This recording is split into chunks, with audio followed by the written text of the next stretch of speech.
Subscribe now and press the bell icon. Never miss.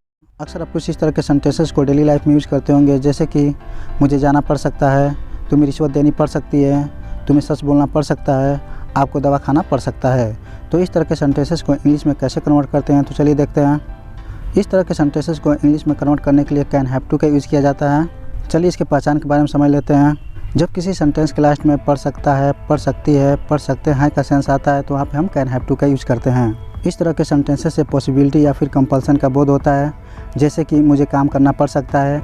यहाँ पे ये ज़रूरी नहीं है कि मुझे काम करना है, बट काम करना पड़ सकता है। तो इस तरह के सेंटेंसेस के लिए इसका स्ट्रक्चर हो जाता है subject plus can have two plus verb का फर्स्ट फॉर्म प्लस ऑब्जेक्ट। तो चलिए इनको एग्जांपल के माध्यम से अच्छी तरह समझने की कोशिश करते हैं।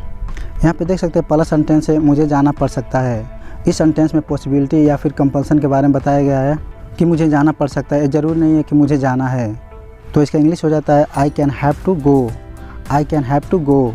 अगला सेंटेंस देखते हैं, हमें यह नौकरी करनी पड़ सकती है। इसका इंग्लिश हो जाता है we can have to do this work, we can have to do this work. तुम्हें रिश्वत देनी पड़ सकती है, you can have to give bribe, you can have to give bribe. तुम्हें सच बोलना पड़ सकता है। इसका इंग्लिश हो जाता है you can have to speak the truth, you can have to speak the truth. क्या मुझे काम करना पड़ सकता है। आप यहाँ पे देख सकते हैं सेंटेंस क्या सबसे शुरू है, इसलिए सबसे पहले हम कैन का यूज़ करते हैं।